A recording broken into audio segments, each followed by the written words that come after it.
Assalamu alaikum warahmatullah. Hello dear students, welcome to E.L.P. Online College. I'm Teacher Ali. What do you have for breakfast?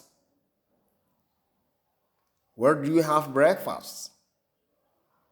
I ate a cafe near here. I eat at a cave near here. Or just cafe near here. Good. And here halkan waxaan ka sharxinaa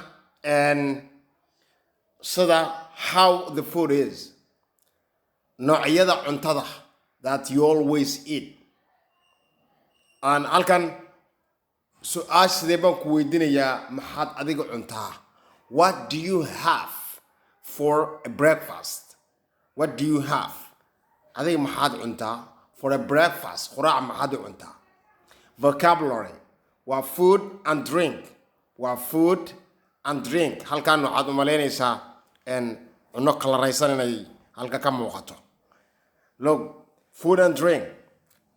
Food waa cuntada. Drinking waa cabitaanka. Food waa cuntada. Drinking waa cabitaanka. Erayada vocabulary cusubka ku jira waa maxay? Fruit. Halkan wuxuu ku yiri number muujiyay. Let me just tell in English. Number 1, choose. We can cabitaan sama. Choose. Number 3, waa bread. Bread. Number 4, waa lemon sama.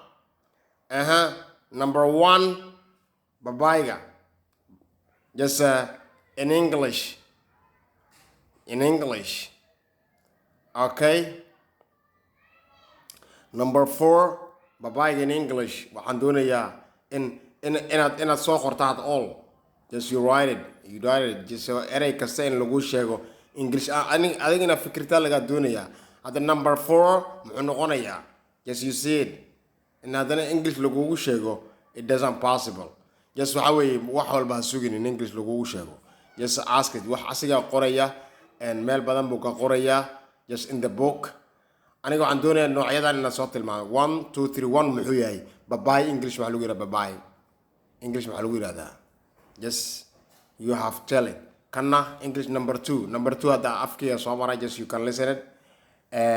Number 3 you can understand. 4 yani magacyadaas inaad tilmaami karto what is called in English. English maxaa lagu yidhahdaa? Halkan eeg. Halkan meesha yar baan sharxayaa eeg. I have a simple breakfast at home. I have a simple breakfast at home. I have bread, fruit, and coffee with milk. I usually have orange juice too. That's a very typical Brazilian breakfast. I love it. Halkan wuxuu ku yiri, I have a simple breakfast at home. Quraac fudud baan guriga aniga ku cunaa. I have bread, rooti baan cunaa. Fruit and fruit can cunaa mira, just a fruit ka, and yo coffee with milk. Coffee aan lagu daray. I usually aniga inta badan have waxaan cunaa orange juice. Yani cabitaan juice, cabitaan kale juice waa cabitaan kalimadan juice waa cabitaan la soco. Orange juice yani liin orange ah oo cabitaan ah tu sidoo kale. That's waxa weeye a very typical Brazilian breakfast. A very typical waxa isku nooca ah ama isku midka ah Brazilian breakfast. Quraacda reer Brazilian ay cunaan waa nooca weeyaan. And I love it. Waana jeclahay anigu. I love it. Waana jeclahay. Hadalka eeg please. How to I pronounce. So the ereyga uu dhawaaqay follow it please. Now halkan fish and just cunno kala shidan ba muuqata halkan. Leave it. Okay. Now halkan waa akhrinaya dhageyso. Halkan let me read. Casharka waa badan yahay tonight. Let me read. Christine from Seattle in the US. From Seattle in the US. On the weekend, my friends and I have a big breakfast at the restaurant. What do we eat? Everything. We have eggs, potatoes, and sausage. We also have bread, usually toast, and coffee and cheese. That's a typical American breakfast. It's delicious and fun. Americans really love breakfast. Okay. Mention from Seoul in Korea. My parents have traditional Korean breakfast at home. It isn't very difficult from lunch and dinner. They have fish, rice, soup. They also have kimchi. It's a kind of a spicy vegetable. They also drink Korean tea. What do I have for breakfast? I'm very busy. I eat in a cafe.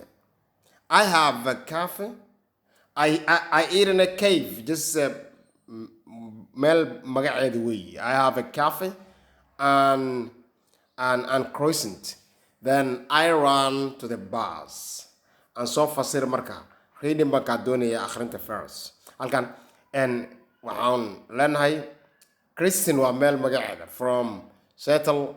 Kristen iyo Seattle-ka waxay ku yaalaan in US. Waa meel US ku taala. Halkan on the weekend isbuuc dhamaadka. My friend is saaxiibadeedana aniga have a big breakfast.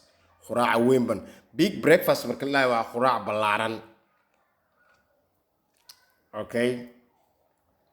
Big breakfast at restaurant. What do we eat? Maxaan cunnaa annaga? Maxaa do we eat? Everything shay kastaan cunayna annaga. We have eggs, ukumba inoo taala. We have eggs, ukumba cunaynaa. Potatoes, potato dhadhawaaqa. Potato-ga chipskan cunaynaa. And sausage iyo suugada hilibka lagu shiiday baa la yidhahdaa. We also have a bread. Waxay weli roodhi baan inoo yaala usually toast. Haddana usually toast kaasoo la dubay iska dhe toast. يعني just usually toast and coffee. Ereyada ay badan yihiin aniga soo tirnay toast baa jira, roast baa jira, bake baa jira. Antaba af Soomaaliga dubid baa iska dhaanaa magto. And coffee intaas aniga soo tirnay 10 gaara ka dhigaya. And juice. That's a typical American breakfast. That's a typical American breakfast. That's a typical American breakfast. That's why we American breakfast typical isku nooc yihiin. Typical isku nooc ah. يعني quraacda Mareykanka reer Mareykan ay cunaan waa the same macna. It's delicious waa macaan badan tahay and fun waana fun. يعني qofku uu ku farxaya. Americans really love breakfast. Mareykanku breakfast aad iyo aad bay u jecel yihiin quraacda. Halkan mention from Seoul in Korea. My parents have traditional Korean breakfast. My parents aniga waalidiinteeda have waxay leeyihiin a traditional Korean breakfast. Quraac Korean traditional dhaqanida. Dhaqankida anaga Soomaalidan dhaqanka just if you take a look looxda si fiican loo cunaa magta. Just waa dhaqan weey just you don't surprise mana la yaabis just you eat it waa cunaysaa. Waayo this anta ay u badan yihiin way 90%. 90% sida loo badan yahay. Traditional Korean traditional waa dhaqan iyo wax caado loo leeyahay weeyaan. Korean breakfast quraacda Koreanka at home guriga. It isn't very different. It isn't very different mid aad uga duwan from lunch qadada and dinner iyo cashada. They have fish, kalluun bay cunaan. Kalimada half cunid bay ugu jirtaa lahaanshan wala yiraahdaa la soco maskaxda ku hay. Fish bay cunaan, rice bay cunaan, and soup bay cunaan. Suuga baa la yiraahdaa. They also have a kimchi. Kimchi waa maxay? Kimchi waxa anaga ma naqaano. They also have wili waxay cunaan kimchi bay cunaan. It's kind of kimchi-ga la sharxaya marka. It is kimchi waxa weeye kind of spicy vegetable. Waxa weeye nooc khudaarta kamid ah weeye. Nooc khudaarta kamid ah oo spicy ah baa la yiraahdaa. nooc cunada bahaaraadka lagu daro quraacda kamid ah baa la yiraahdaa. Spice waxa يعني vegetable oo cunada lagu daro baa la yiraahdaa. maxay macnaheedu marka aan fasiro? It's waxa weeye kind of nooca spicy ah. Spicy waxa la yiraahdaa waxyaabaha lagu daro hada basbaaska oo kale lagu daro bariiska iyo bariiska waxyaabaha lagu carfiyo cunada waxyaaba lagu carfiyo waxaasoo dhan carabiga bahaaraad baa laisku yidhaahdaa so that spicy way nooc spicy oo vegetable khudaar ka mid ah weeyaan kimchiga waa sidaa marka la soco they also drink waxay cabaan Korean tea bay cabaan what do we have anaga waxaan cunaynaa for a breakfast I'm very busy aad baan busy u ahay I eat waxaan cunaa in a cave baan cunaa I have aniga waxaan cabaa cafe baan cabaa and croissant nooc cunada ka mid ah baa la yidhahdaa then kadib I run to the buska ayaan u ordaa okay bas fadlan codkaaga soo dub waxaan calaamadaha cadcad ku fuulo nooc cuntad ka mid ah weeye croissantigan waxaa nooca buskudkii waxaa cunada baa la yidhahdaa oo iska yaryar laakiin just dictionary-ga dad eegto waxaa laga inuu sawirkiis ku soo saaraba annaga cunno anag badan aan isticmaalna maaha laakiin tiiga iyo suubka intaba waan isticmaalnaa please waxaa samaynaysaa codkaaga soo dub soo dir codkaaga soo dub soo dir casharkan iyo casharka waa badan yahay waa sii badanayaa soo ma dareemaysid casharka waa sii badanayaa please waxaa su-aal aadan garanayn weydii thank you very much good luck